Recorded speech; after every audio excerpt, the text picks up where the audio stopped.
Money can solve most of your problems, and it's true, but is it worth exchanging your family for money? My wife turned out to be mercantile and decided to cheat on me and leave me for a relationship with another man who did not respect her.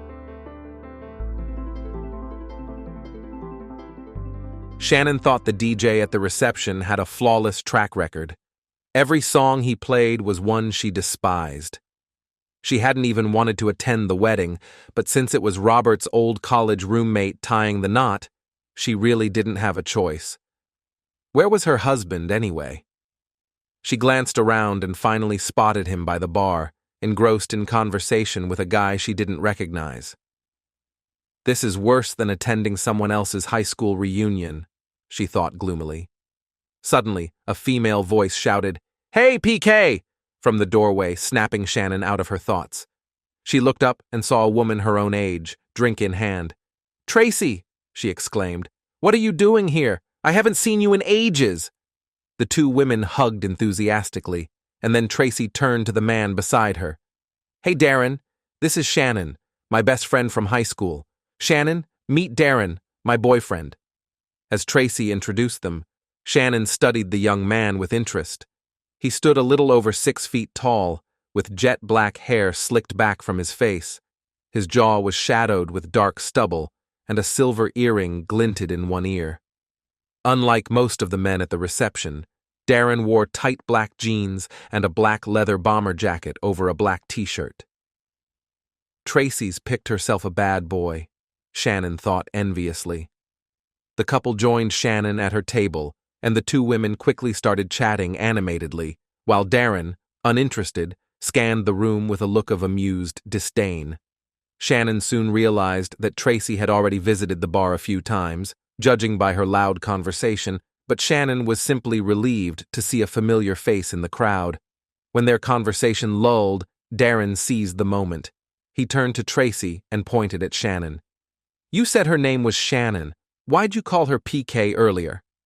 Tracy laughed, a little too loudly. "Because she's a preacher's kid," she explained, "and we never let her forget it." The truth was, there was no way anyone, least of all Shannon, could forget that her father was the minister of a Methodist church in suburban Philadelphia.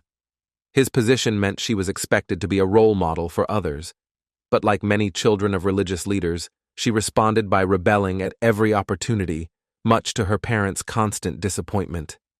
Despite being bright and quick to learn, Shannon struggled academically and was frequently in trouble at school. By 14, she was sneaking out to meet boys her parents would never approve of.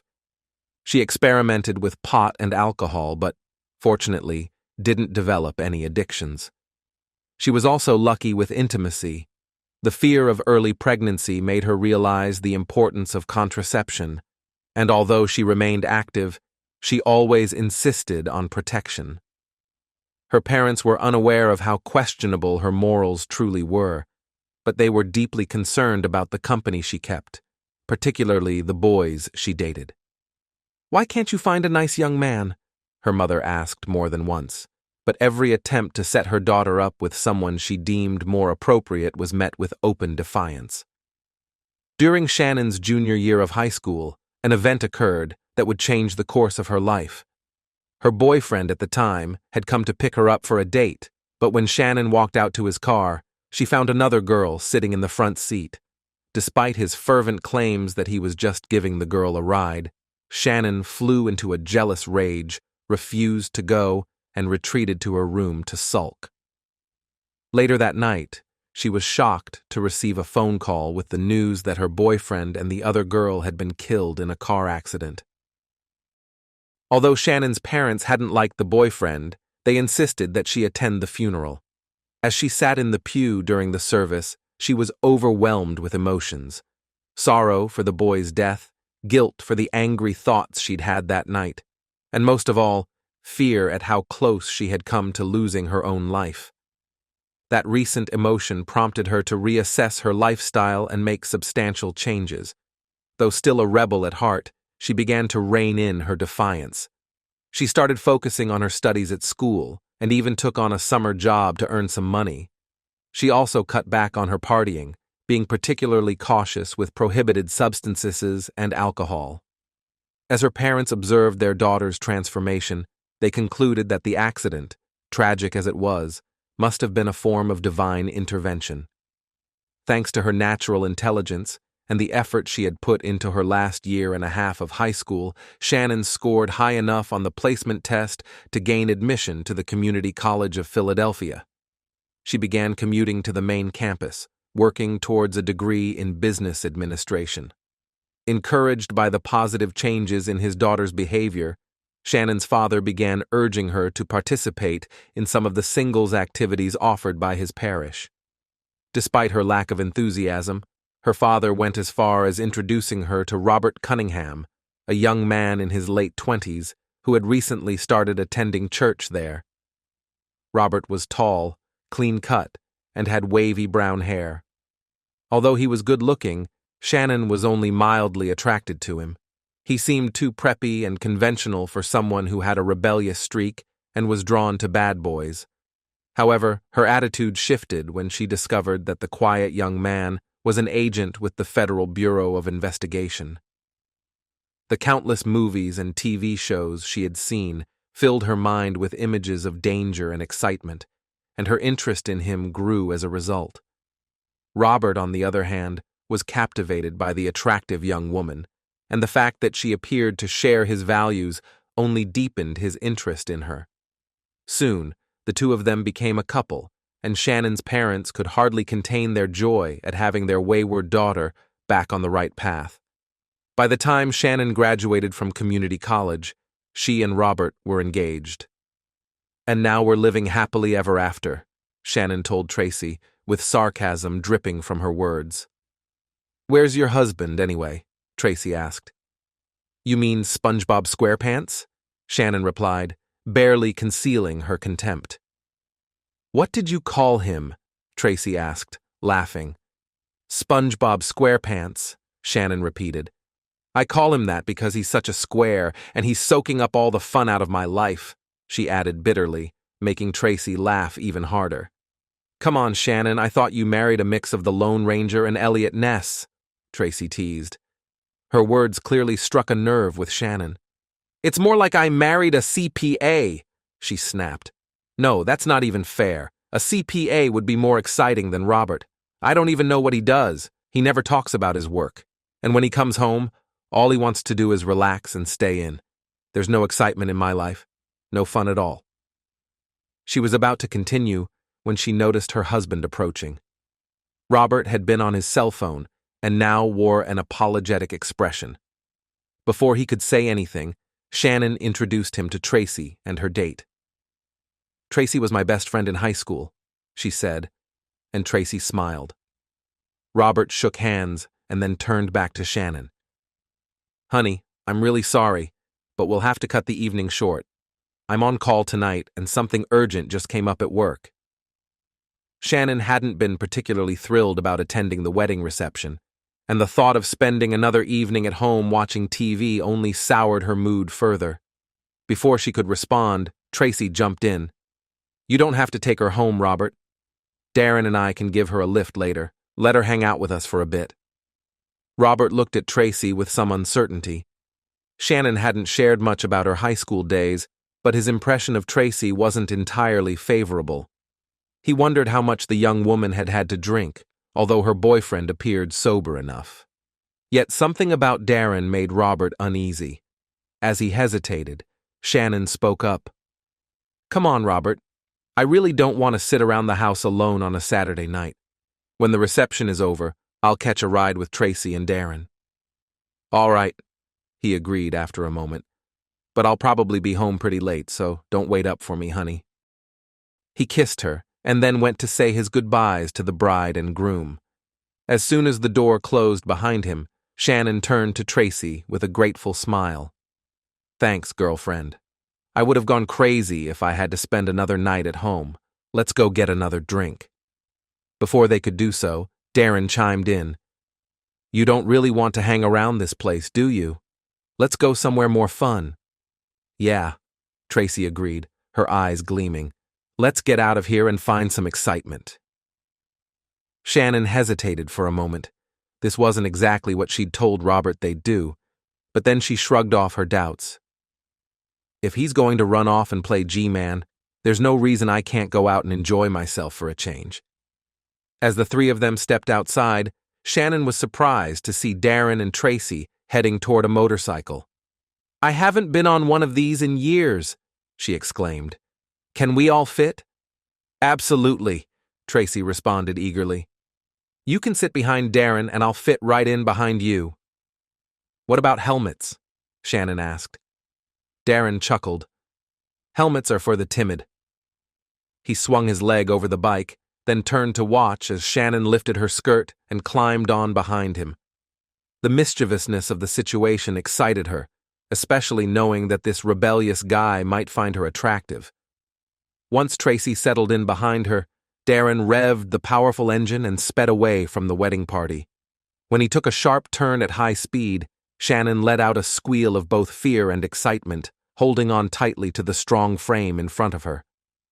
Darren turned back with a knowing grin, making Shannon wish, once again, that her husband was more like him. By the time they arrived at their destination, the combination of the engine's vibrations and the feel of the lean male body pressed against her had started to stir Shannon's desires. But as she dismounted, she reminded herself with a hint of regret that Darren was Tracy's man. When the three of them entered through the door below street level, Shannon realized they had arrived at a dance club.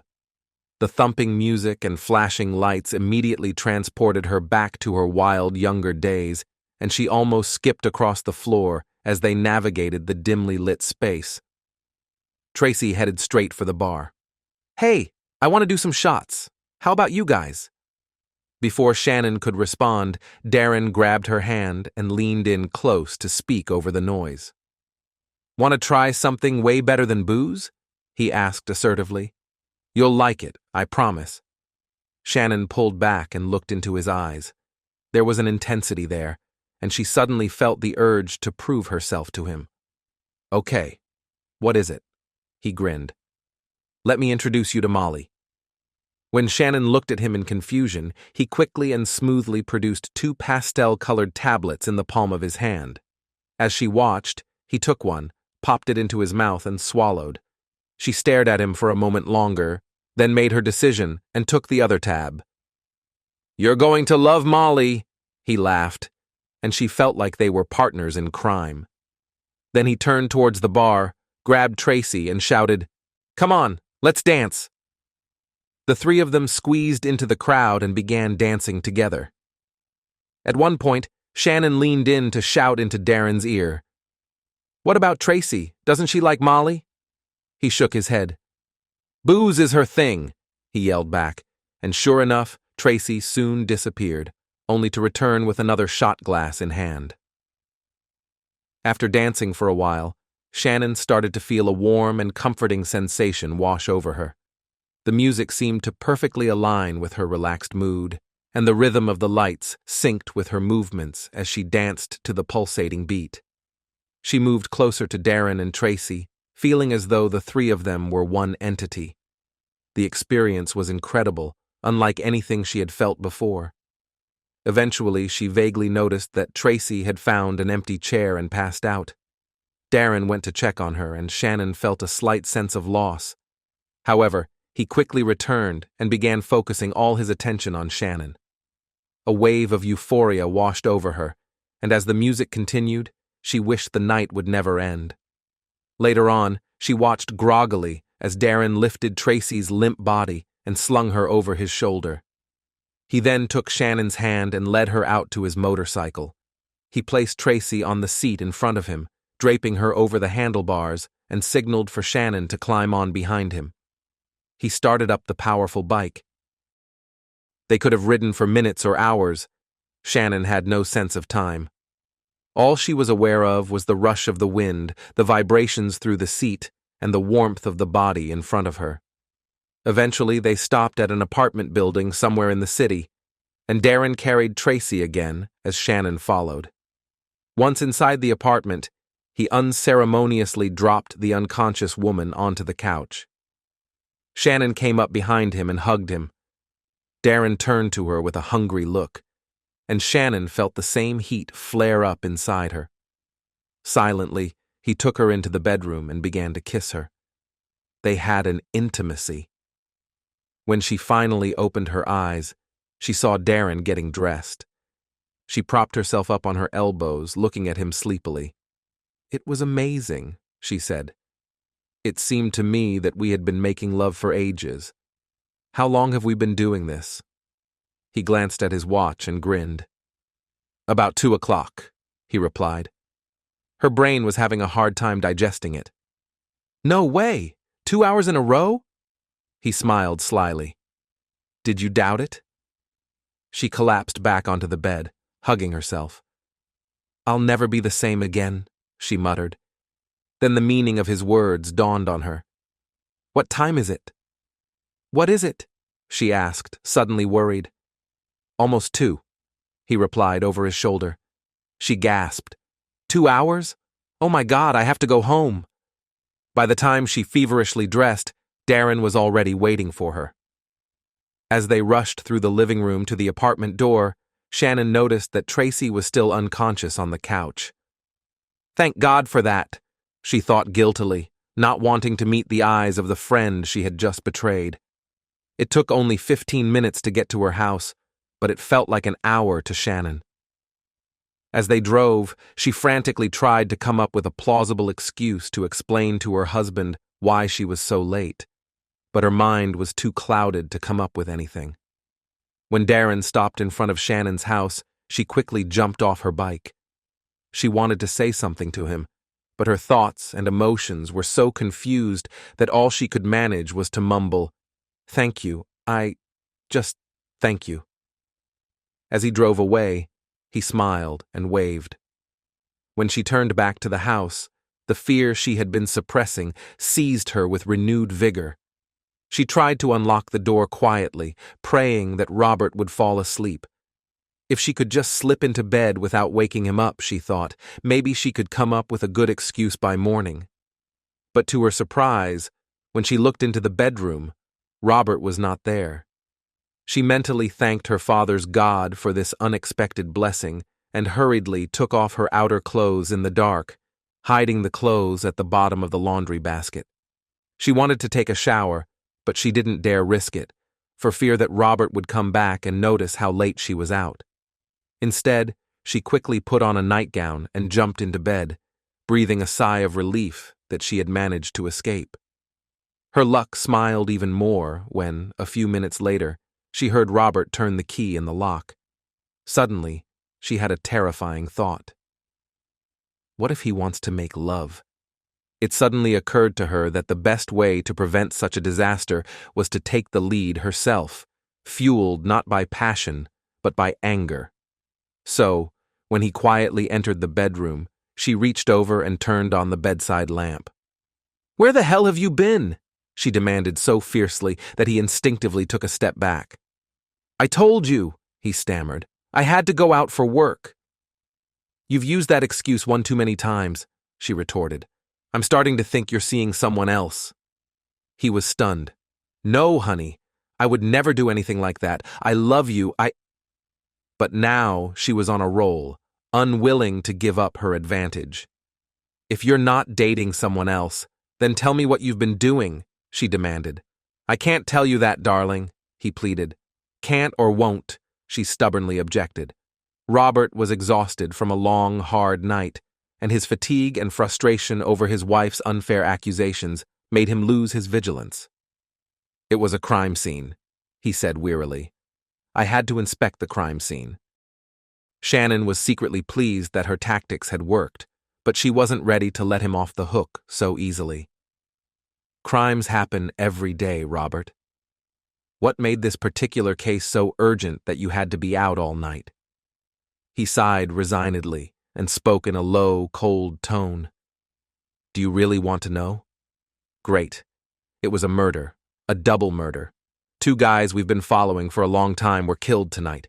The criminals took them to the landfill, put a gun to them, and that's it. Bang." Humility turned to indignation when Robert was forced to tell what he was trying to protect Shannon from, and he continued to describe the scene. and he told her everything in great detail. He shook his head again, trying to get rid of the memories. Anyway, that's exactly what I was doing while you and your friends were having fun at the wedding reception. Are you happy now? He asked bitterly. Shannon remained silent, but her pale face and wide-open eyes showed the impression his story had made on her. Robert hastily undressed, climbed into bed, and pointedly turned his back on Shannon. She turned off the bedside lamp and wrapped herself in a blanket, pleased that her strategy had effectively distracted his attention. However, she was surprised to find that her skin was soft to the touch. What a crazy night, she thought, and turned over to sleep. Shannon slept until noon the next day. When she finally got up, Robert kept his distance, although by evening he was beginning to come to his senses. Instead of feeling relieved that his anger had subsided, Shannon felt even more depressed. Saturday night had been an exciting and satisfying adventure, but now her life was returning to normal, which made her feel even more restless. Meeting Stacy, and especially Darren, reawakened feelings and desires in her that she hadn't experienced since high school. The continuation of her monotonous existence seemed almost unbearable. The next morning, she went to work, still feeling depressed, although this was typical of her everyday life. Thanks to her education in business administration, she received a position as an administrative assistant to the Director of Procurement Services in the Philadelphia School District. She didn't like the director. He was a depraved man, but she was grateful for the job. She even made it a point to cast a few casual glances at her boss to ensure a favorable annual review. Despite this, the work was mostly monotonous, and she quickly got tired of it. However, this Monday brought an unexpected surprise. When the director came out into the lobby to greet the visitor and brought him back to the office, Shannon almost gasped. The visitor was Darren. He was wearing a suit and tie, his hair was neatly combed back in a conservative style, and he took off a silver earring, but there was no mistaking it. A faint smile appeared on Darren's face when he saw Shannon, but he said nothing and gave no further indication of recognition. As the two men entered the director's office and the door shut behind them, Shannon's mind raced. Memories of Saturday night came rushing back, and she was brimming with questions about Darren's unexpected return and his meeting with her boss.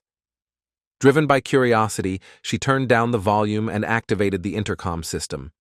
The office still used an old setup that allowed the director to communicate instructions without leaving his desk. Shannon had long ago discovered how to use it to listen in. It was risky, but her curiosity proved too strong to resist. After listening to their conversation for a while, she became even more confused. Darren appeared to be just another salesperson pushing cleaning and office supplies to the school system.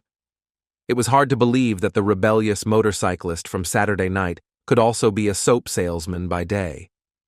Yet, as she continued to listen, something seemed off about their negotiations. Darren told her boss that he represented a new local business seeking to build a relationship with the school system. The director was initially indifferent, but the tone of the conversation soon shifted. "Our company is keen to demonstrate our competitiveness," Darren said confidently.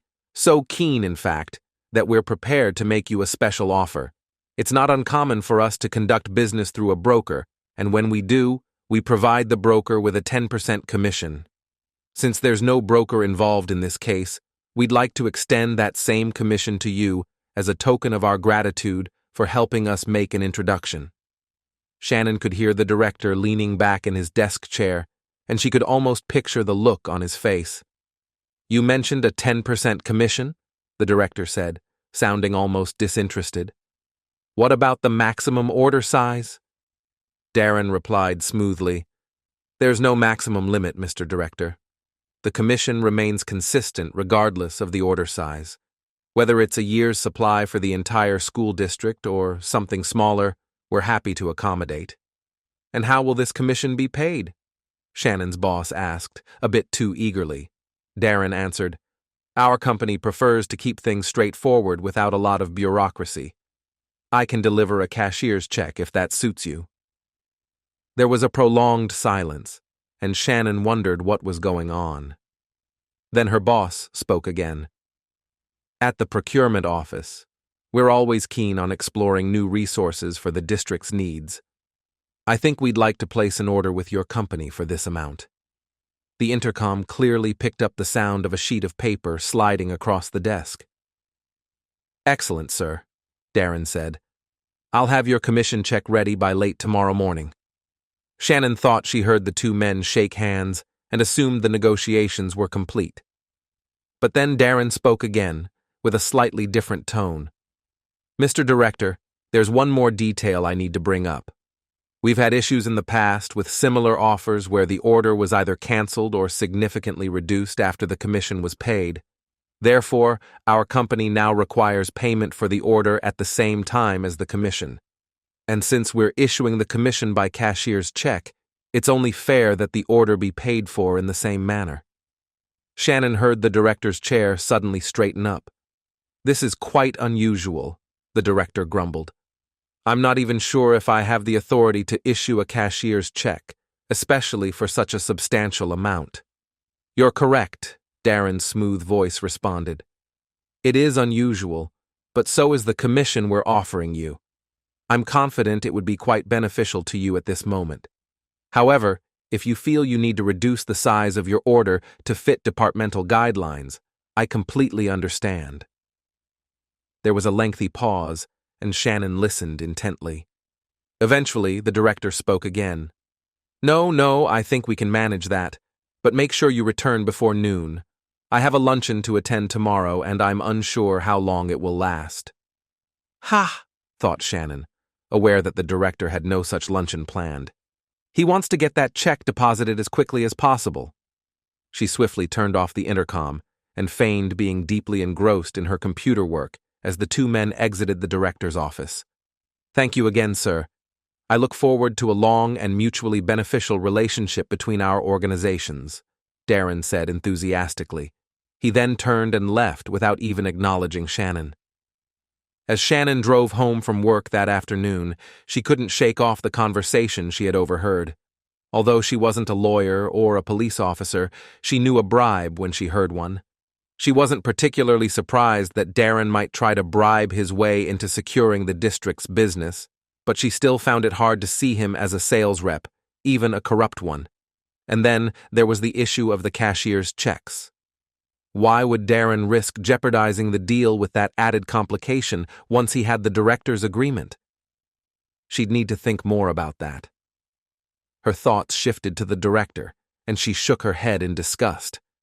She wasn't surprised that the old lecher was willing to accept a bribe either, and for a moment she considered reporting what had happened. But that thought quickly faded. It wasn't her concern. Yet she couldn't stop thinking about Darren. She hadn't expected to see him again, and his appearance at her workplace had stirred up a flood of emotions she was struggling to control. That night, she dreamed about him. The next morning, when Darren arrived at the building, the director rushed out to escort him into his office like a VIP.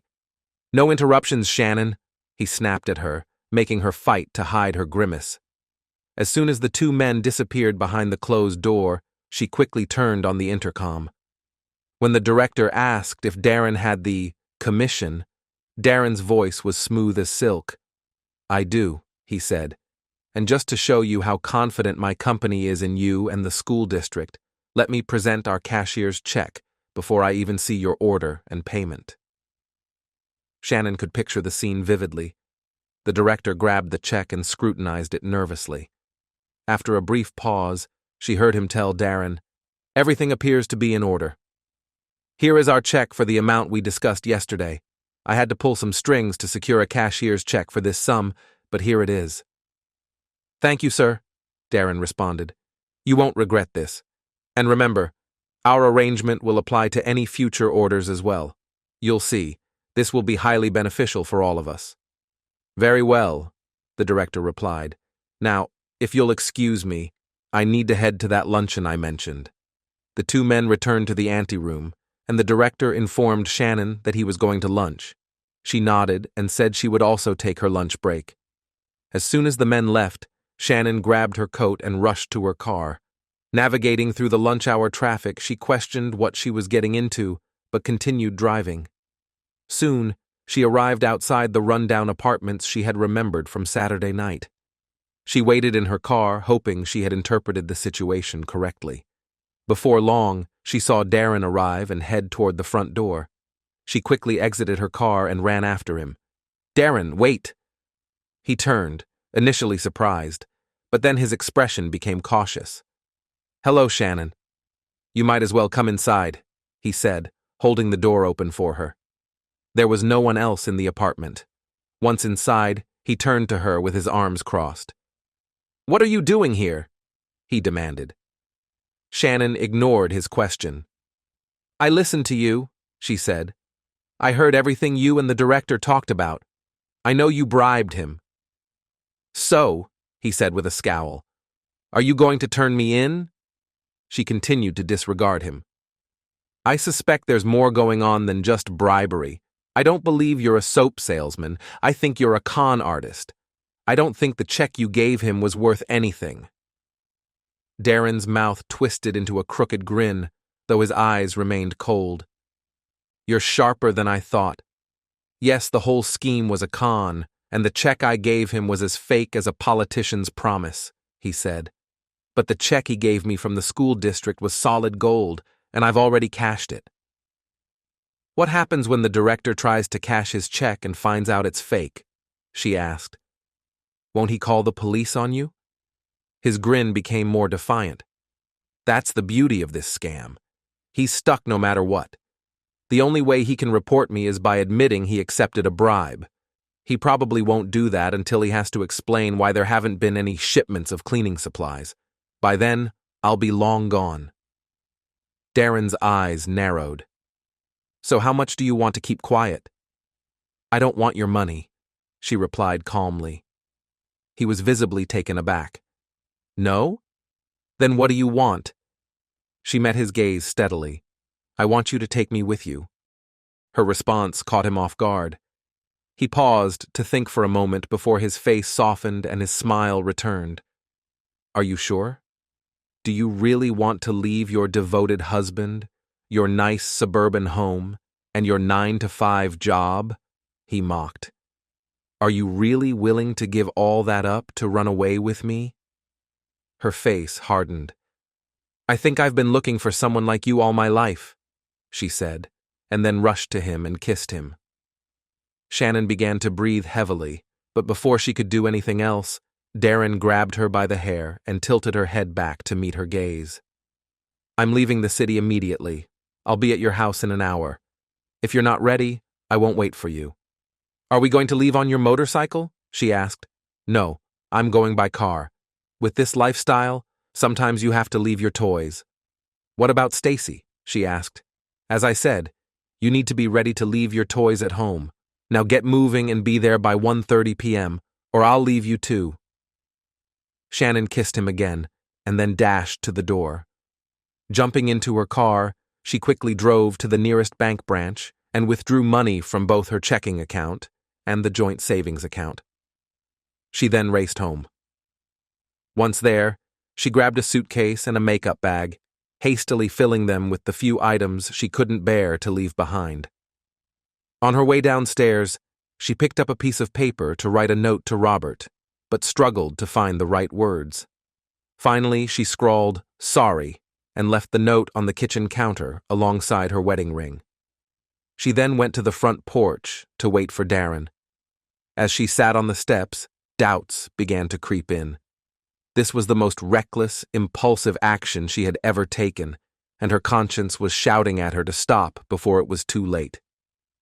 Just then, she saw an unremarkable sedan pull up in front of her house, and with her heart racing, she ran toward it, leaving the apartment door wide open. She tossed her bags into the back and slid into the passenger seat as Darren drove away from the curb. As they drove off, Shannon's thoughts turned to Robert, and for a moment, she felt guilty for the pain she knew she was causing him. She recognized that he truly loved her, and that this would hurt him deeply. Then she thought about her parents and how disappointed they would be once they learned of her actions. But it doesn't matter, she thought fiercely. It's my life, and they can't control it anymore. I know what I want and need, and I'm going to take it. The next few months passed in a blur for Shannon. Darren had driven south to Wilmington, and the two of them had settled into a budget motel with long-term rates and a short-term memory. Their days and nights blended into a haze of vacation and honeymoon, filled with smoky nightclubs, prohibited substances, induced lethargy, and most of all, spontaneous intimacy whenever, wherever, and however they pleased. There were no plans. Everything was done on impulse and whim. Shannon relished the freedom from responsibility, the chance to sleep in until noon after partying all night, and the fact that she was no longer accountable to anyone. It felt like she had jumped back to adolescence but without parents to curb her excesses. She occasionally thought about them and Robert, but she shoved those thoughts away angrily. That was then. This is now, she told herself. I'm living life on my own terms, doing whatever I want. So it was a bit of a shock when Darren woke her one afternoon and told her she would need to start working. We're running low on money, he explained. We need to make some cash. Shannon, still groggy, asked with a hint of annoyance, What do you want me to do? Darren disregarded her attitude. You're going to become a legal secretary, he said. But I don't know anything about legal work, she protested. You don't know anything about handling pigeons either, he replied calmly. But you will. First, we need to go shopping. That afternoon, they found themselves at Nordstrom in the Christiana Mall, located southwest of downtown Wilmington. As Shannon navigated the women's department, she caught sight of Darren several aisles away. Continuing with her shopping, she soon discovered a black Alexander Wang pencil skirt with a zippered slit on the side.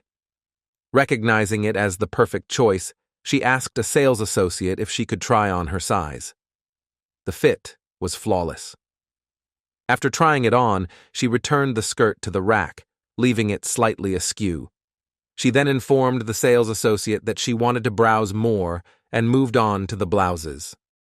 While exploring the displays, Shannon was drawn to a white long-sleeve blouse she thought would be suitable for work.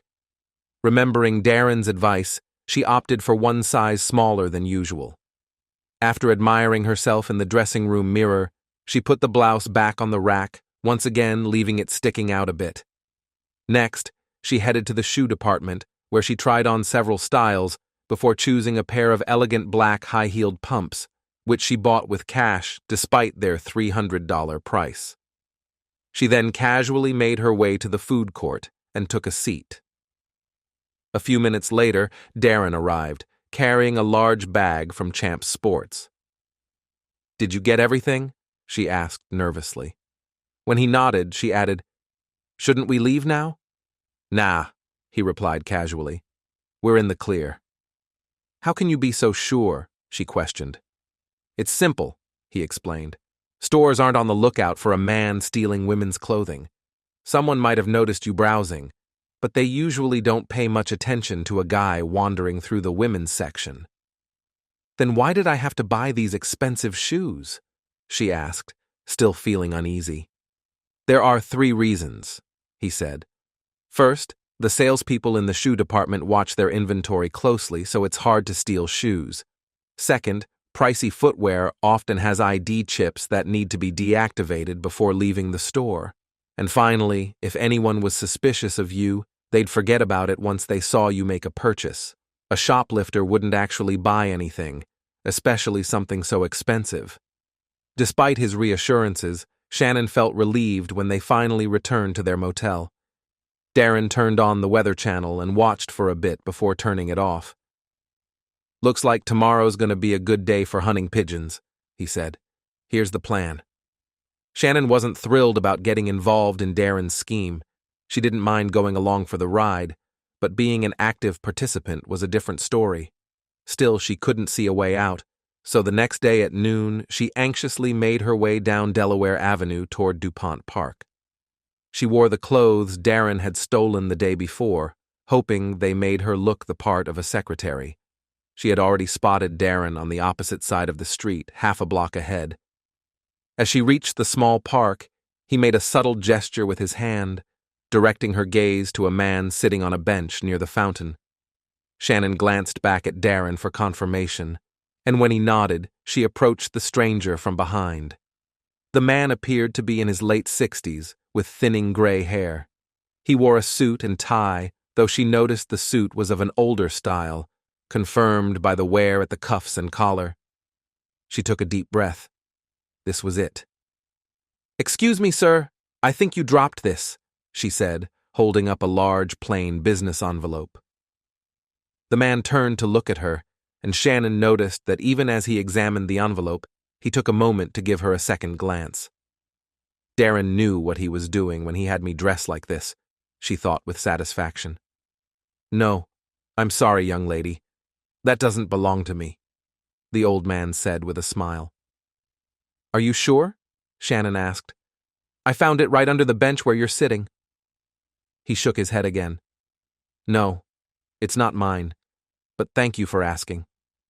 Shannon sat down on the bench next to him, noticing how his gaze drifted to the slit in her skirt. "What should we do about this envelope?" she asked, feeling its weight. She handed it to him, and he tested its heft before giving it back. "Maybe there's something inside, like an address, that could tell us who it belongs to," she suggested, making sure to meet his eyes. "That's a good idea," he agreed, clearly enjoying the chance to spend time with an attractive young woman. When she opened the envelope and reached inside, she gasped. "Oh my gosh, it's full of money!" She quickly shoved the envelope back into his hands, watching his eyes widen as he saw what she had. "How much is there?" she asked excitedly. He pulled the stacks of bills into his lap and gasped himself. "These are bundles of $100 bills," he said quietly. He quickly counted them, and when he finished, he turned to her and said, "There are 20 bundles, each with 25 bills. That means there's $50,000 here." She stared at him with wide eyes. "Can we keep it? I mean, there's no name on the envelope and nothing inside to say who owns it. That would be $25,000 for each of us." She saw the temptation in his eyes, but he still hesitated. "I think we should report it to the authorities in case someone lost it," he said. But when she looked disappointed, he quickly added, "But if no one claims it, maybe we can keep it." Shannon tilted her head as if a sudden idea had come to her. "My boss is an attorney. Actually, he works in that building right across the street. Let me give him a call. He'll know what to do." Before her companion could reply, she took out her cell phone and made a show of calling her boss. After a brief conversation, she hung up and turned back to the man. "He said he's on his way to a meeting but will stop by to see us. Oh, look, here he comes now." She pointed to Darren, who was dressed appropriately in a dark blue suit, white shirt, and striped tie, carrying a heavy legal briefcase. After introductions, Shannon explained the situation to him. Darren took the envelope and briefly looked inside. Glancing down at Shannon and the older man, Darren nodded knowingly. "I know exactly what this is," he said. "I've seen it before. This is prohibited substances money. Someone was going to make a payoff, and something went wrong." "So what do we do now?" Shannon asked. "We'll need to notify the police, of course, but I'm happy to tell you that once a few formalities are taken care of, the money will belong to the finders." Shannon squealed with delight and turned to hug her co-finder, who enthusiastically returned the embrace. "Before you get too excited," Darren interjected, "there's a small complication." The two people sitting on the bench exchanged worried glances before turning their attention back to the attorney. "The issue," Darren continued, "is that an unmarked envelope is often used by prohibited substances dealers to launder money. They claim to have found it, and when no one claims it, they take possession and have clean money." "But we're not prohibited substances dealers," the older man objected. "I know that," Darren replied, "but you'll need to convince the police, not me." He paused just long enough for the reality to sink in, then spoke again. I think I have a solution. If each of you were to put in some of your own money, it would show the police your good intentions. After all, no prohibited substances dealer would risk their own money like that. Noticing the doubt on the older man's face, Shannon quickly chimed in. That makes sense. How much would we need to put up to prove our good faith? The ideal scenario would be for each of you to contribute half of the total amount. That would clearly demonstrate to the police that you're honest and not involved in any money laundering scheme. Shannon spoke up again quickly. I have a little over $25,000 in my savings account at the bank across the street. If it means a chance to double that, I'm willing to withdraw it, especially since we're giving it to the police. She turned to her companion. What about you? Can you do the same? When he hesitated, she pressed on. My husband and I could really use $25,000. I bet that amount would come in handy for you too. Yes, it would, the older man agreed, and then he seemed to make a decision. My bank is just down the street. I could withdraw $25,000 from my retirement account. Perfect, Darren said quickly. Now, here's what you need to do. Each of you should go withdraw the money while I contact the police. Make sure your bank places the money in an envelope along with the withdrawal receipt and seals it. That way, there's no question about where the money came from. Then return here as quickly as possible. Shannon eagerly grabbed her new friend's hand and pulled him off the bench with enthusiasm. Come on, she said cheerfully. Let's go. He happily held her hand as they walked out of the park. After they crossed the street, he somewhat reluctantly let go of her hand to head to his bank. Shannon was already waiting with her envelope when the gray-haired man returned, slightly out of breath from hurrying. Darren took the large envelope they had found and opened it so both could see the $50,000 inside. Then he added the envelopes from Shannon and the older man, closed the flap, licked it, and sealed it. There, he said with satisfaction. Now the police will know it hasn't been tampered with. He then made a show of checking his watch. Where are those detectives, anyway? He wondered aloud.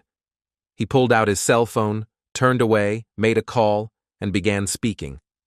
Even hearing only his side of the conversation, it was clear to Shannon and her new friend that something was wrong. Darren turned back to them, holding a finger over the speaker. There's been an accident and they're delayed, he informed them. It'll be about 15 minutes before they can get here. He looked around nervously before addressing them again. I don't feel comfortable holding this much money out in the open like this. We need to find a safer place for it. He turned to the older man. Is your car parked nearby? The gray-haired man quickly nodded. Yes, it's on the first level of the parking garage right over there, he said. Great, Darren said approvingly. We'll go there and lock the envelope in your car's trunk. I'll let the police know where to find us. With that, he turned back around, spoke a few more sentences, and then hung up. The three of them walked across the street and into the garage, with the older man leading the way. That's my car over there, he said, pointing to a Chevrolet in the middle of a row. As they approached the car, there was a clattering sound as metal hit concrete, and Shannon let out a small squeal. Oh, I dropped my phone, she exclaimed. She bent over slowly, making a show of fumbling on the ground before picking it up. When she stood up, she noticed the older man had been watching her. She held out the phone to him. Do you think it's okay? She asked. He took it to inspect, and while he was distracted, Shannon watched as Darren discreetly switched the envelope containing the money with an identical one from his briefcase. As Shannon and her friend turned back toward Darren, he held up the envelope and asked the older man to pop open the trunk. Once it was open, Darren made a show of placing the envelope inside, then loudly slammed the trunk shut, asking the man to lock the car again. Now I feel better, he said reassuringly. Darren then checked his watch again. I'm sorry, but I need to hurry, or I'll be late for my meeting. The police should arrive any minute, so you two just wait here by the car, he said, before quickly walking away. The older man looked around nervously, and Shannon gently grabbed his arm.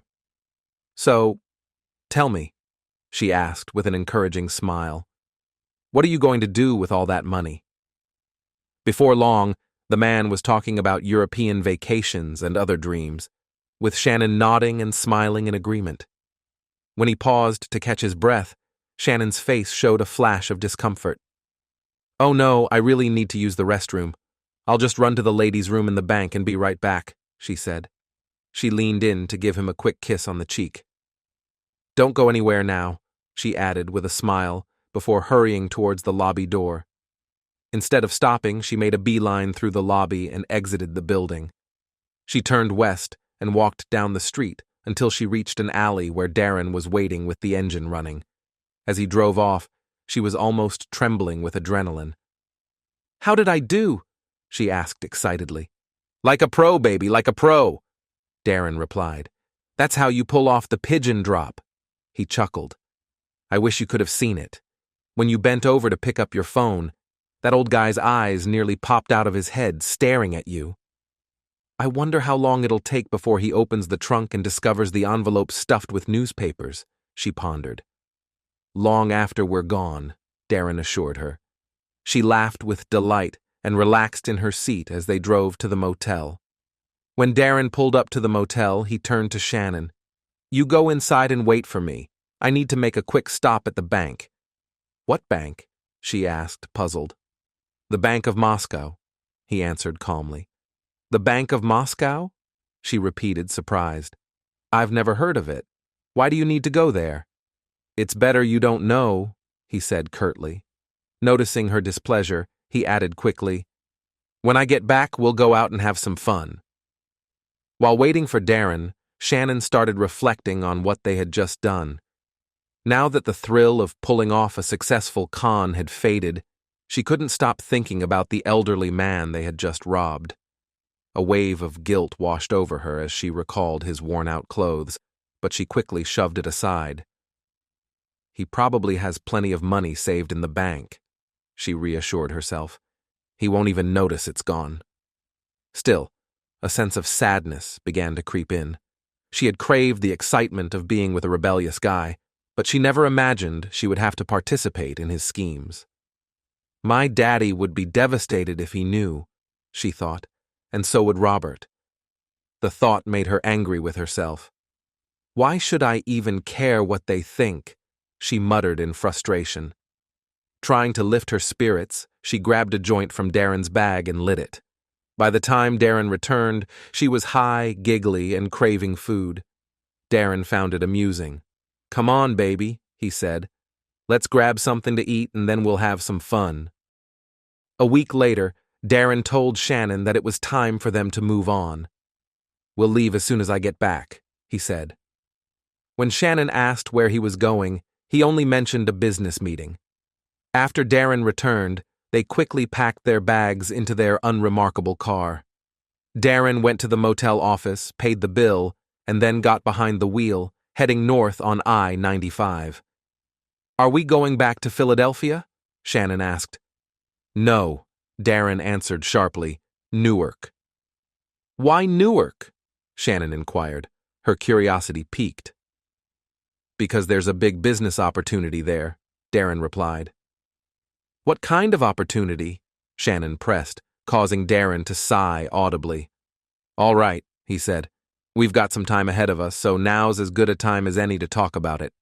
You remember the con I pulled in Philly with the school board? He asked, glancing at Shannon. Of course, she responded. Well, there's a similar situation in Newark, but it's much bigger. If we play our cards right, we could make a substantial score, one that could set us up for a long time. Why can't we do it in Wilmington? Shannon asked, confused. What's so special about Newark? Darren rolled his eyes and started to explain as if talking to a child. Newark has the largest education system in New Jersey, but one of the worst graduation rates in the state. It got so bad that the state government took over back in 1995 and has been running it ever since. The system has a history of being underfunded and riddled with corruption. That doesn't sound very promising to me, Shannon remarked. You'd think so, but there's another side to it. The problems are so well known that the system has attracted a lot of money from well-meaning philanthropists trying to help. The guy who founded Facebook donated $100 million, and other wealthy people have contributed too. Everyone's looking for ways to revive the system. And that's where we come in. Shannon's bewildered expression made it clear she still wasn't grasping what Darren was saying. The latest quick fix they're considering is giving students computers to help with their schoolwork, Darren continued. Shannon laughed out loud. Yeah, like that'll do any good. They'll just end up on Facebook or gaming all day. Maybe, Darren replied, but that doesn't matter. The real opportunity here is for us.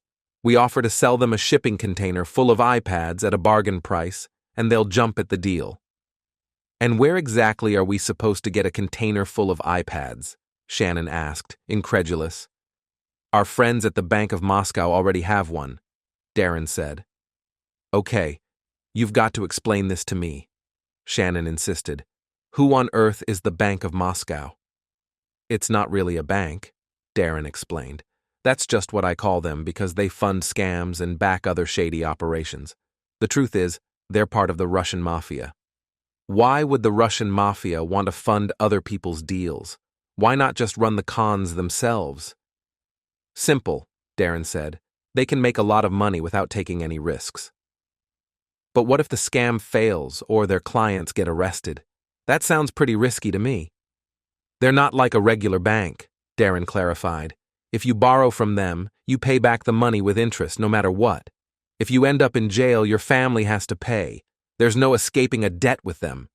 Shannon remained skeptical. But what if the family can't pay or refuses to? Darren visibly shuddered. Trust me, you don't want to know what happens then. Let's just say the Bank of Moscow never has a bad debt problem. They always get their money. So how did these Russian guys end up with a shipping container of iPads? Shannon pressed. Darren rolled his eyes as if she were being naive. They hijacked it, of course, he replied. And they're just going to hand it over to us? She asked, still confused. No, Darren replied slowly, as if explaining to a child. They're not giving it to us. They're loaning it to us, along with the cash we need to get started. In return, they get half of what we make from this little scam. Half? Shannon burst out. We're taking all the risk and they get half? I know it sounds like a lot, but think about it. Where else are we going to have a shot at making $2 million in one deal? $2 million? You can't be serious. Do the math, Darren said. There are 10,000 iPads in that shipping container, and they're the high-end models with 128 gigs of memory. Those things retail for $800 each. We sell them to the school system at half price, making them look like heroes and netting us $4 million. We split that with the Bank of Russia and walk away with $2 million. With that kind of money, we can go anywhere, do anything. He glanced away from the road to see her reaction, noticing the skepticism still on her face. Do you really think you can convince the school board or whoever to buy stolen goods? She asked. He grinned. Our new partners say the guy we need to deal with is Gordon Sesterman, head of the Newark's Future Today Foundation. This guy is crooked in two ways. He's politically ambitious and not too concerned about where potential campaign funds come from. So they think he's reachable, but either way, I'm not going to con him. I don't get it, she asked, puzzled. How are we going to pull this off? He paused and grinned even wider. I'm not going to con him. You are. Me? She gasped, shocked. I don't know how to do that. Don't worry, baby. I'll coach you every step of the way. He'll be putty in your hands. The day after they checked into a budget motel near Newark Airport, Darren and Shannon headed to Manhattan for another shopping spree. They returned with a full wardrobe for her, including lingerie from Agent Provocateur, a dark gray Armani woman's suit from Saks Fifth Avenue, and a pair of black suede Burberry high-heeled ankle boots. As before, the boots were the only item she actually purchased, paying for them in cash. They spent the rest of the evening discussing what Shannon needed to do and how she should handle any questions or concerns Gordon Sesterman might have. Darren had already contacted Sesterman's office at the foundation to arrange the appointment and introduce Ms. April Johnson, Vice President of Sales for Global Resources, as the person who would meet with him. All marks are the same, Darren reassured her. If you can get them to focus on the rewards, they'll convince themselves that everything else you're saying is true. Once they start visualizing the prize, they want to believe you. Shannon had a restless night. She was not only nervous about the role she had to play, but also increasingly uneasy about her deepening involvement in Darren's schemes. Yet, once again, she couldn't see a way out of the path she had chosen. The next morning, she was so jittery that she couldn't eat anything before her appointment. However, she started feeling a bit more confident once she put on her power suit and ankle boots. Just before she left to catch a taxi to the foundation's offices, Darren told her, "Remember, baby, you have a secret weapon. You're a sexy woman. It's hard for a man to say no to someone like you." Shannon hoped he was right. After settling into Sesterman's office, she swiftly launched into the pitch she had rehearsed with Darren. She explained that Global Resources had obtained a container of 10,000 iPads at distressed prices. These were the deluxe $800 models, but her firm was in a position to offer them to the foundation at half the price if they could take the entire shipment. It was a far-fetched story, and Shannon fully expected Sesterman to dismiss her quickly. However, as she continued, it became apparent that Sesterman was more focused on her appearance than on her words. To test her suspicion, she crossed and uncrossed her legs several times, and each time his eyes followed the movement, much like a child gazing at toys through a store window. "I can use this," she thought, feeling her confidence grow. She quickly moved away from the specifics of the deal and began to compliment the foundation's work and the crucial role Sesterman played.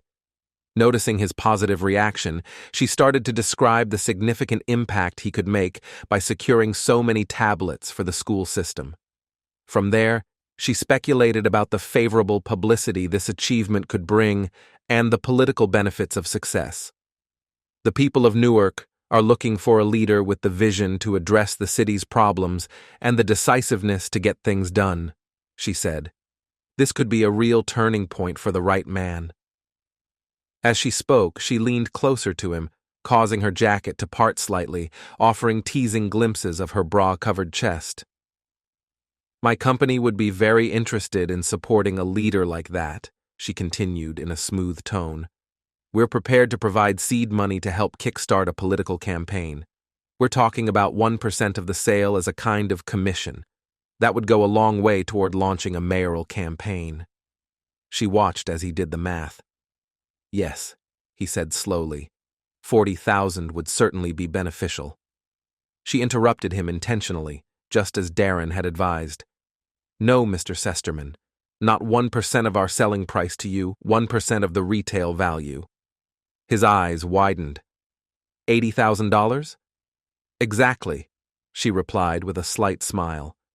He seemed to stare into the distance for a moment before refocusing on her and narrowing his eyes.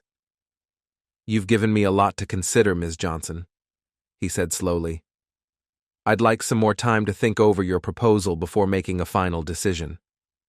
Shannon's smile widened.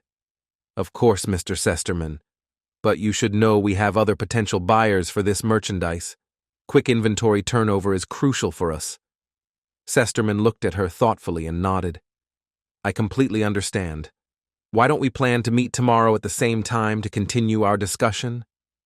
Shannon smiled, stood gracefully, and extended her hand for a handshake. "I look forward to it," she said smoothly. Then she turned and left his office, adding just a subtle sway to her hips as she walked out. When she returned to Darren, she was overwhelmed with excitement. She couldn't wait to tell him everything that had happened. "Oh, Darren, I think this could really work. He hardly asked any questions, and when I started talking about the benefits it could bring him, you'd think I was giving him the whole world." Darren was equally thrilled. "Do you understand what this means, baby? If we succeed, we'll leave with $2 million. We can go anywhere, do anything." Overcome with joy, Darren grabbed her and kissed her. It quickly turned into something more, and they ended up on the bed. Darren asked, "Do you miss your old life now? Do you miss the old routine?" Overwhelmed with happiness, she shouted, "Forget him, forget them all. That's what I want. Just give it to me. Now." The next day, Shannon showed up for a repeat appointment wearing different clothes stolen from the store, still professional, but with a shorter skirt and a low, cut blouse. She walked into Sesterman's office looking confident, and his initial reaction only reinforced her opinion. "Ms. Johnson, I've been thinking a lot about your company's proposal, and I find it extremely intriguing." He got caught, she thought, trying her best to hide her triumph. "However," Sesterman continued, "in the course of my research, I came across something interesting. About 9 months ago, the Philadelphia school system signed a contract to purchase a large amount of cleaning products from a new supplier. When the deliveries were never made, an investigation was launched. In the end, the head of the purchasing department confessed that he had received a bribe from a fraudulent supplier." As Shannon listened, her excitement quickly turned to fear. "Oh no," she thought. "He's on to us. The police must be outside waiting to arrest me." Her heart began to race, and sweat trickled down her sides. She fought the urge to bolt for the door. "But what really caught my attention in the story," Sesterman continued, "was that the bribe given to the purchasing director was in the form of a cashier's check. Ironically, that check was just as fake as the supply contract itself." Shannon felt as though she might faint. Sesterman smiled at her with a hint of smugness. "The philosopher George Santayana famously said that those who don't learn from history are doomed to repeat it.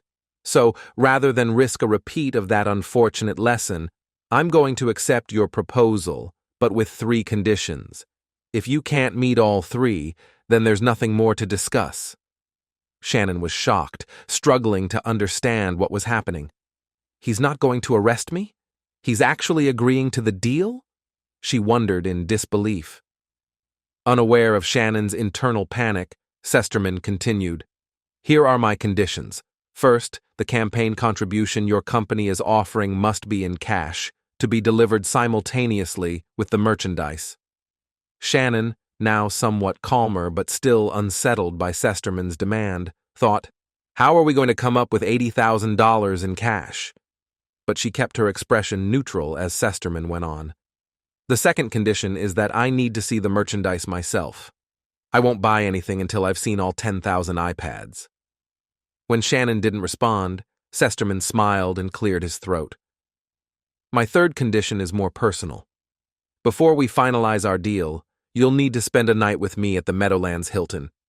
Shannon gasped and leaped from her chair, staring at Sesterman in disbelief.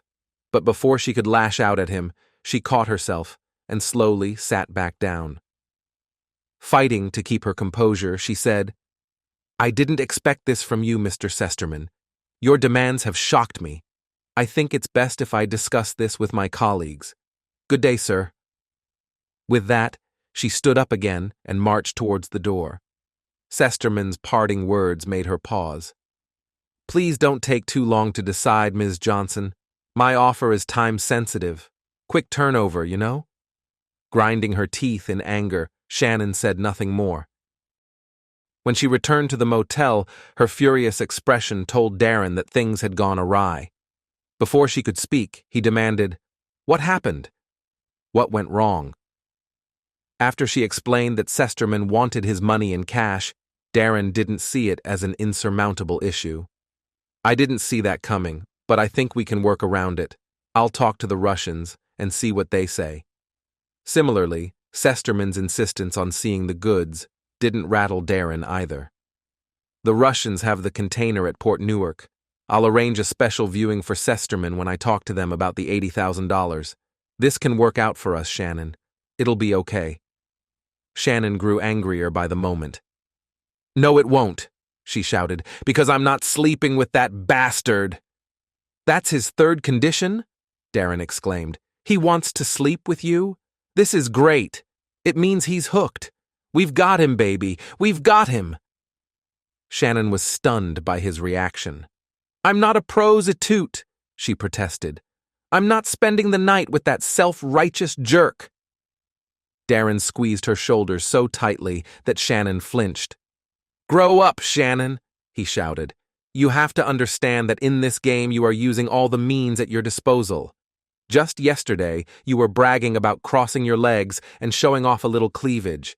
You're already using your attractiveness to sell. Now just step forward and make a deal." "What about us?" Shannon asked, barely holding back her tears. "How would you treat me if I slept with him?" Darren put his arms around her and hugged her tightly. Then he lifted her chin to meet her gaze. "Oh, baby, I'll love you even more if you can handle it. It's like winning the World Series. It's huge. One night with a goal doesn't mean anything to me." Shannon looked at him, wanting to believe that everything was okay, but she still felt awkward. She hadn't wanted to be a part of this plan from the beginning, and now she felt like Darren was using her. Besides, the look in his eyes didn't calm her down. However, she wanted him to be proud of her, and she couldn't ignore the benefits that this job could bring them. After a while, she reluctantly told Darren that she would do what he asked. When this obstacle was cleared, Darren turned his attention to Sesterman's other conditions, already developing a plan. "Now that we've got him hooked, I think we can use cash as leverage on him." Under Darren's guidance, Shannon called Sesterman to inform him that the deal was acceptable and agreed to meet him at the hotel 2 days later.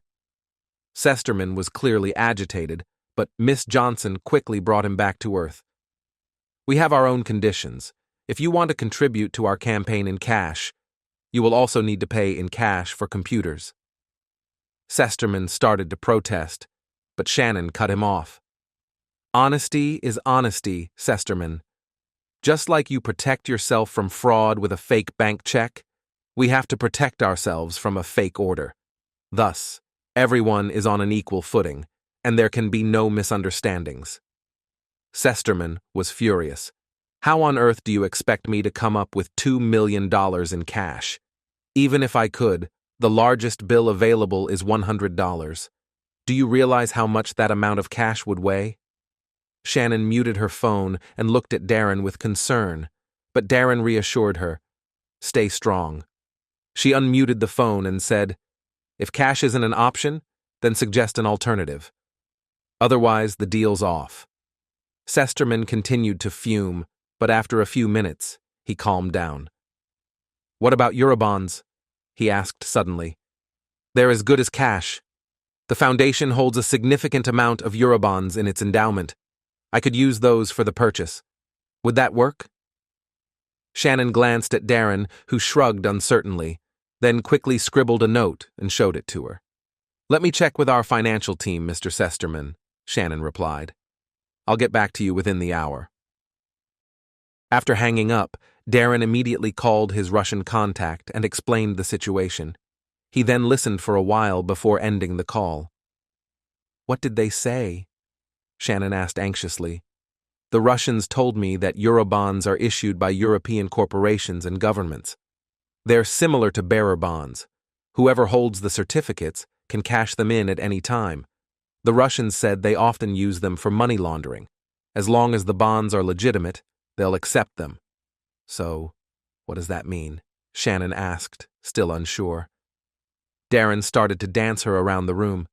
"It means we've got him," he exclaimed. "He really wants this deal. I bet he's already working on his campaign announcement." Once they settled down, Shannon called Sesterman back and confirmed that payment in Eurobonds would be acceptable. The deal was on.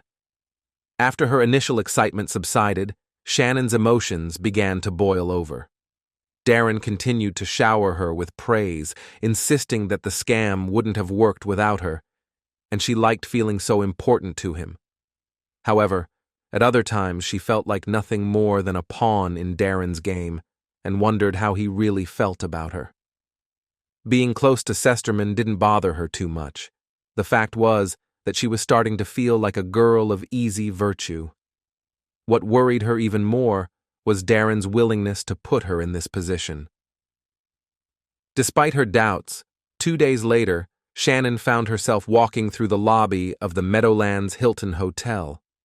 She was wearing a dark gray maxi dress that fell over the heels of her Ferragamo shoes. The most striking element of the outfit was the hood on the back, which was deep enough to show the back. The outfit that Darren had helped her purchase the day before was the perfect combination of attractiveness and sophistication. She deliberately arrived early and settled down at the far end of the lobby. When she saw Sesterman enter, she waited until she was sure that he had noticed her, and then turned away, showing the curve of her back that was visible from under her dress. He almost rushed to her, eager to be near her. During the dinner, during which several bottles of wine were drunk, Sesterman talked at length about the work of the foundation. From his boastful descriptions, it became clear that all the achievements were achieved thanks to his leadership. Shannon tried to look charmed, even though her thoughts were far away. Listening to Sesterman, she noticed out of the corner of her eye a man who looked strikingly like her father. This resemblance reminded her of her father's strict instructions. "You can't do this, Shannon. Good girls don't behave like that. You don't want people gossiping about you." As a child, Shannon had always been strong-willed, and this memory revived her teenage stubbornness. "I will do what I want," she thought, "and no one will be able to stop me." All the previous hesitations disappeared, and she really began to relish the idea of pretending to be a girl of easy virtue. On a sudden impulse, she leaned across the table and interrupted Sesterman's monologue. "This is very interesting," she said. "But wouldn't it be better for you to take a bottle of wine upstairs and continue the conversation in your room?" The fire in her eyes was motivation enough, and he quickly paid the bill. In the elevator, her newfound self-confidence completely took over. She grabbed his tie and pulled him towards her for a kiss that took his breath away. She kept her composure in the room. As soon as the door closed, she grabbed a bottle of wine and took a few big sips right out of it, and then she did her top-class job and she liked it. After that, she turned on her side and fell asleep. A few hours later, she woke up disoriented, not knowing where she was, but the sight of the lights of Manhattan outside the window brought her back to the events of the previous night. When she finally woke up, she was overcome by a sense of triumph. She enjoyed the thought that she had managed to do this, and soon he would give her $2 million in cash. As she lay there thinking about the money and what she and Darren could do with it, she absently reached out to stroke herself. She did not realize that she was close to Sesterman again, and soon, after the second round, she fell asleep again. When she woke up the next morning, sunlight was pouring through the windows. Her head was pounding with a hangover, and her mouth felt as if something rotten had been stuffed into it. When she opened her eyes and looked over the edge of the bed, she saw a pair of legs in front of her, dressed in suit trousers and lace-up shoes. Looking up, she was shocked to see Sesterman, who was intending to get another serving. Before she could protest, he grabbed her by the hair and pulled her to him, and they had another intimacy. Then he sat down on the nearest chair and said abruptly, "Now, let's get down to business." It became clear to Shannon that the passivity he had shown the previous night had disappeared with the onset of morning. "This is how it's going to happen," he said in a curt tone. "I'll meet you at my office today at 1700 hours. Bring $80,000 in a briefcase. Come alone. If someone else shows up, the deal is canceled. I will prepare the Eurobonds. We'll both count the cash and bonds to make sure everything is legal. As soon as we are both satisfied, we will go to the storage room that I rented. You bring a sturdy padlock with you, and I'll have one too. We'll keep the money together so that none of us can pull any tricks. The money will remain in the storage room until we go to the container terminal to check the goods. After I make sure that you really have the iPad, we will return to the storage room, and each of us will take our money." He stopped. "Did you understand?" he asked. She nodded, and he stared at her for a moment longer. "Remember, no tricks," he warned. Shannon met his gaze, hoping he hadn't noticed the contempt she felt. "No tricks, Sesterman. Everyone gets exactly what they want." Sesterman smiled slightly and headed for the door. He stopped and looked back at her. "Oh, and I was right. You're cool," he said with a grin. Shannon just stared at him as he turned and walked away. When she returned to the motel, Darren was already waiting for her, impatient and unwilling to leave her alone until she told him about her meeting. He seemed to be extremely eager to hear about intimacy, which puzzled Shannon. When she told him about the plan that Sesterman had outlined for the afternoon, Darren looked thoughtful. "I'm going to have to hurry," he said, "but I think we're going to make it. Let me talk to the Russians and come up with a plan." With that, he left Shannon to pack up their meager belongings, preparing for a quick escape once the scam was completed. As she packed their bags, a wave of depression washed over her again. The defiance from the previous night had faded, replaced by self-doubt. Sesterman's treatment that morning had exposed the harsh reality of what she had become, filling her with shame. She tried to convince herself that she didn't care about others' opinions, but she remained unconvinced. To lift her spirits, she started thinking about how she and Darren might spend the money. "I'd really love to visit Paris," she mused. "I've always heard it's wonderful." She imagined strolling by the Eiffel Tower, shopping in upscale French boutiques, and dining at elegant restaurants. These thoughts cheered her up, and she was almost back to her usual self by the time Darren returned. He walked into the motel room with a large briefcase. "All right," he said. "I think we've got everything sorted." He gave the briefcase a pat. "Inside this case are 80 grand.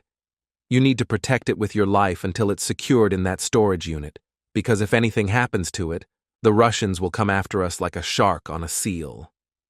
Shannon shuddered at the thought and asked, "So, how is it all going to work?" "It's probably better if you don't know," Darren replied. "That way you can't accidentally give anything away." Shannon didn't appreciate his lack of trust in her, but before she could respond, he continued, "There's one more bit of acting you'll need to do to finalize the deal. Then we're set." She listened to his instructions and gave a small smile. "I can do that," she said with confidence. Just before 5 p.m., Darren dropped Shannon off outside the foundation offices. "Just remember, honey, in about an hour we'll be rich," he said encouragingly. Shannon walked toward the building, carrying the briefcase. Darren had been handling it up until now, and she was surprised by how heavy all those stacks of $100 bills felt. Sesterman was anxiously waiting for her. When he reached for the briefcase, she quickly pulled it back. "Take it easy," he reassured her. "I just need to count it." He gestured to a metal case on the nearby table. "The Eurobonds are in there. You can verify them if you'd like." Shannon approached Sesterman's briefcase and swiftly calculated the total face value of the bonds. She then took one bond from the middle of the stack, snapped a photo with her phone, and sent it to the contact she had been provided. A few minutes later, her phone rang, and a voice with a Slavic accent confirmed, "They're genuine. You can proceed." She silently exhaled in relief and gave Sesterman a nod. "All right," he said, "let's get moving." They each grabbed their briefcases and headed to Sesterman's Mercedes. He drove in silence for a couple of miles until they reached a somewhat shabby self-storage facility. Seeing her hesitation, Sesterman explained, "I picked this place because no one comes here. We won't be disturbed." He parked in front of one of the roll-up doors, and they both got out. After unlocking the padlock and raising the door, Shannon saw that the unit was empty except for a shelf along one wall. Sesterman placed his briefcase on a shelf and motioned for her to do the same. "The money will be safe here until we return from the container terminal," he assured her. They exited the unit, and Sesterman locked it up. Shannon then attached the padlock she had brought with her. "Now neither of us can access it without the other," she told him.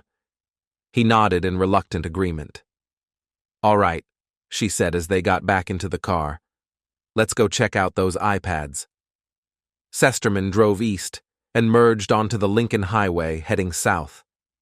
When he reached Port Street, he looped around to head east again, then turned south onto Corbin Street, entering the Port Newark container terminal. The place was vast, so Shannon pulled out the directions Darren had given her to guide Sesterman to what they were searching for. They slowly drove past rows of brightly colored shipping containers, with towering orange cranes looming in the background like giant birds against the skyline. Eventually, they turned down a narrow path formed by the multicolored containers, and Shannon directed Sesterman to stop beside one that was painted bright blue. She checked the numbers on the container against a sheet from her purse, then looked at Sesterman. "This is it," she said, handing him a key. He quickly unlocked the padlock and opened one of the doors. Inside the 40-foot-long container were large boxes displaying the familiar Apple logo. Sesterman took out a folding knife from his pocket and swiftly opened one of the boxes, revealing a stack of smaller boxes inside. He sliced one open and pulled out an iPad, exclaiming in triumph. "I told you," Shannon said.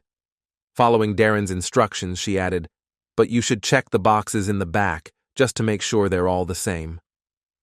"You're right," Sesterman agreed eagerly and began climbing over the large boxes to reach the back of the container. As he neared the back, Shannon couldn't wait any longer and tried to close the container door.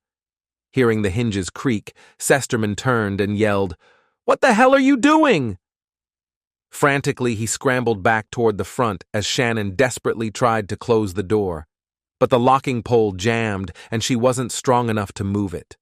With Sesterman closing in, she panicked, turned, and ran back down the aisle of cargo containers until she reached the street. Furious, Sesterman climbed out of the container and chased after her, only to see her jump into Darren's waiting car. Quickly, he ran back to his Mercedes to give chase. But before he could exit the cul-de-sac, an 18-wheeler pulled across the entrance, blocking his way. Sesterman angrily jumped out of his car and demanded that the driver move, but the man responded in a language Sesterman didn't understand. Then, the driver and his helper began unloading their truck, while Sesterman stood there, cursing in frustration. Shannon was still trembling as she and Darren drove away from the container terminal, heading towards the self-storage unit. "I felt like I was moving through quicksand," she gasped. "I was certain he was going to catch me." Darren just grinned. "You don't need to worry about Sesterman," he chuckled. "Those truckers have orders to keep him stuck there for an hour before they move the rig. We'll be long gone by then." "Won't he call the police?" she asked nervously. "And have them discover all that cash and those Eurobonds in the storage unit? Not likely. He'd be kissing his political career goodbye." Darren laughed. When they arrived at the self-storage unit, the place was empty.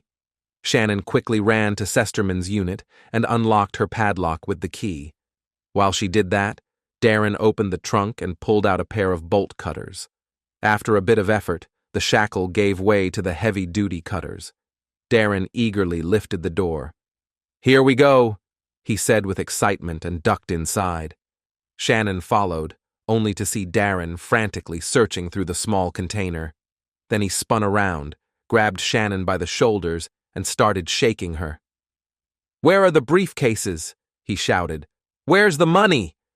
Shannon pulled free from his grasp and went over to the empty shelving unit to check for herself. "We left them right here," she said, confused. "I'm sure they were here." "Sesterman must have taken them," Darren exclaimed, trying to find an explanation. "No, he didn't," Shannon insisted. "I saw them with my own eyes. They were on the shelf when we locked the door." Darren clutched his head and began to moan. When he looked up at her, his face was pale. Oh God," he cried. "This is really bad. The Russians will kill us if we don't get them their money." His fear triggered Shannon's panic. "It's not our fault, Darren," she cried desperately. "Someone must have stolen it. The Russians will understand. They have to." "You don't get it. These people are ruthless. I know what they've done to others who owed them money, and we owe them a ton. We're as good as dead." "No," Shannon yelled, grabbing Darren's arm. "We can talk to them. We can pull off another con and pay them back." "Let me go, you stupid bitch!" Darren screamed, shoving her so hard that she fell to the concrete floor, bruising her hip. "I've got to get out of here." As she looked up in shock, he sprinted out of the storage unit and headed straight for the car. "Wait for me!" she shouted, struggling to get up, but Darren ignored her and started the engine. Before he could even get the car moving, two large black SUVs pulled into the driveway, completely blocking him in. Several big men rushed to the car door and yanked Darren out of the driver's seat. In moments, they had bound his hands behind him and shoved him into the back seat of one of the SUVs. Frozen in place, Shannon watched as rough hands grabbed her arms and twisted them behind her back. Heavy plastic bands tightened around her wrists, and then she was pushed toward the opposite door of the SUV that held Darren. Once inside, another plastic band was fastened around her ankles, leaving her utterly helpless. In fear, she glanced at Darren, only to see one of the men pull a burlap sack over his head. Her own vision went dark as the rough cloth was placed over her face. She began to plead with her captors, but a harsh voice told her to be quiet, and she complied out of fear. As the car sped away, Shannon suddenly recalled Robert's account of a mob execution he had investigated the night she met Darren. His description of the double murders returned to her in vivid detail, and she sobbed in terror at the thought of her face being blown off inside the burlap bag.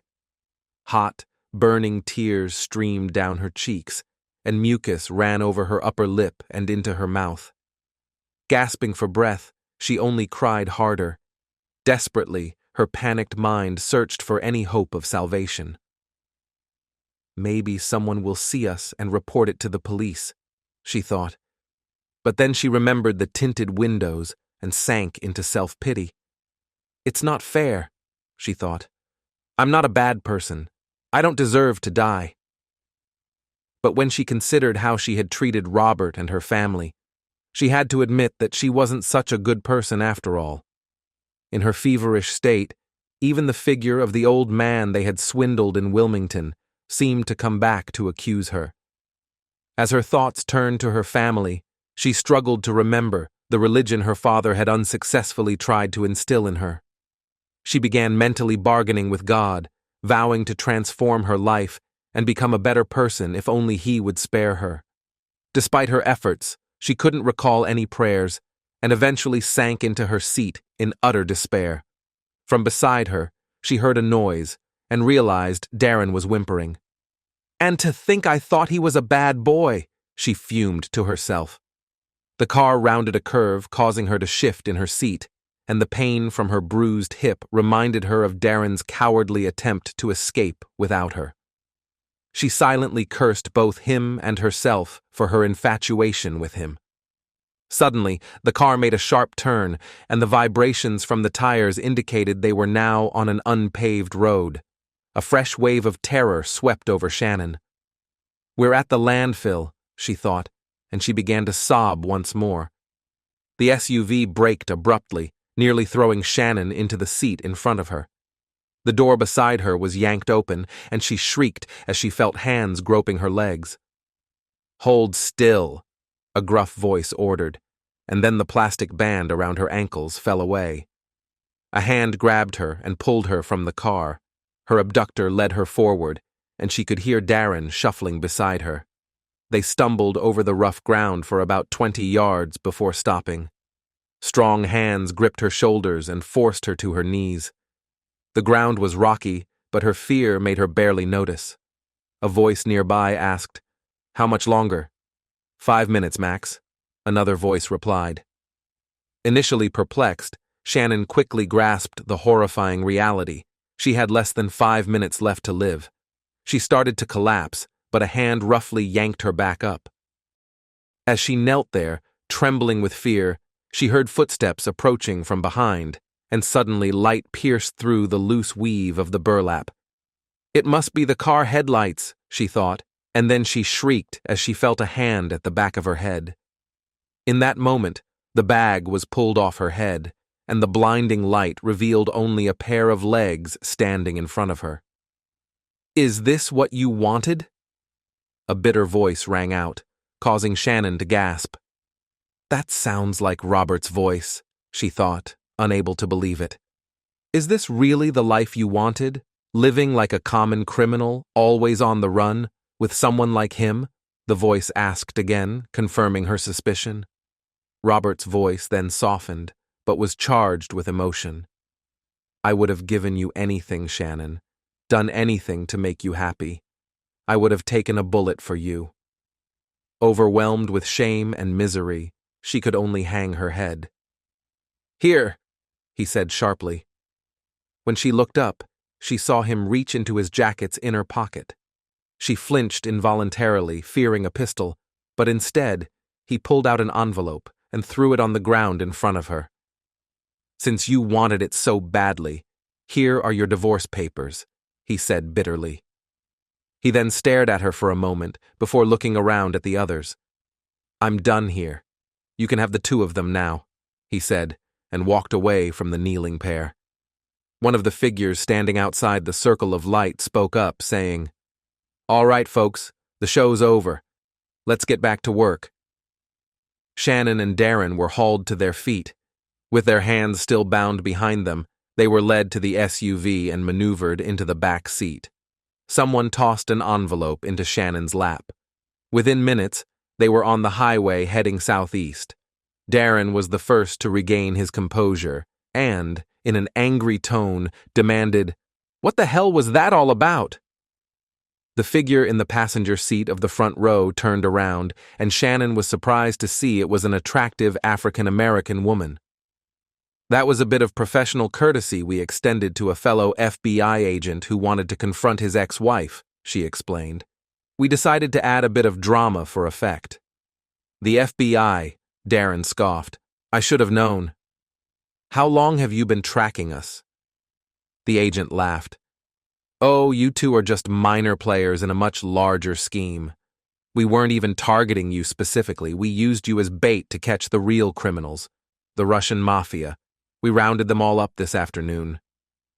Realization dawned on Darren, and he snapped at her. So you were the ones who took the money from the storage locker. The woman simply smiled at him. Of course we did. It's evidence after all. Darren glared at her with intense anger. You goddamn bastards, he spat out. You idiot. You should be grateful to us, the agent retorted.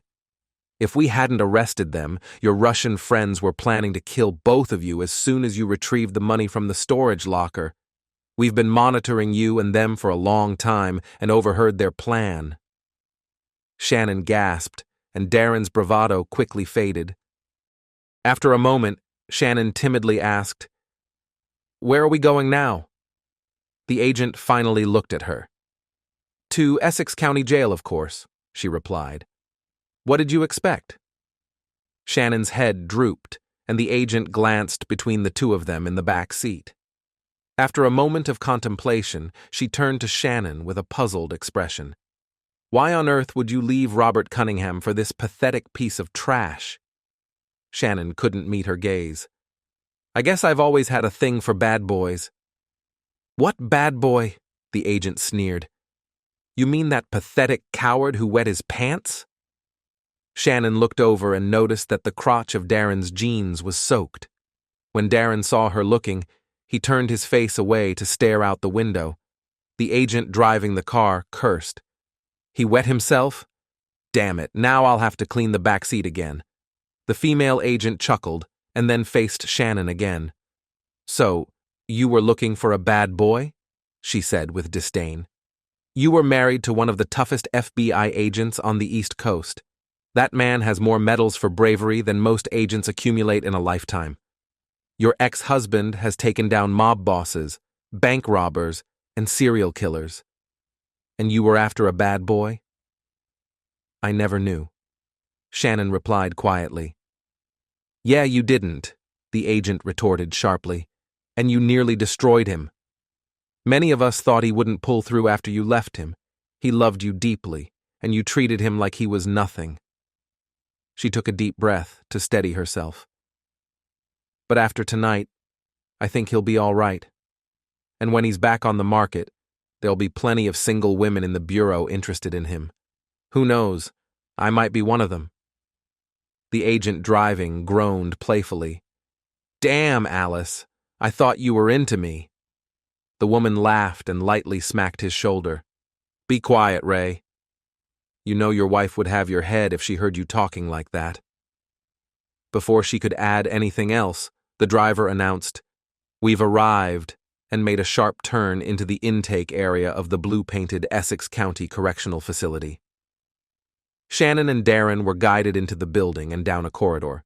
As they walked along the fluorescent-lit hallway, the female agent took Shannon's arm and pulled her to the right, away from Darren.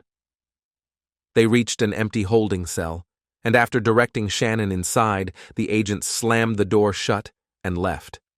Shannon slumped onto the cot that was bolted to the wall, trying to process everything that had happened to her.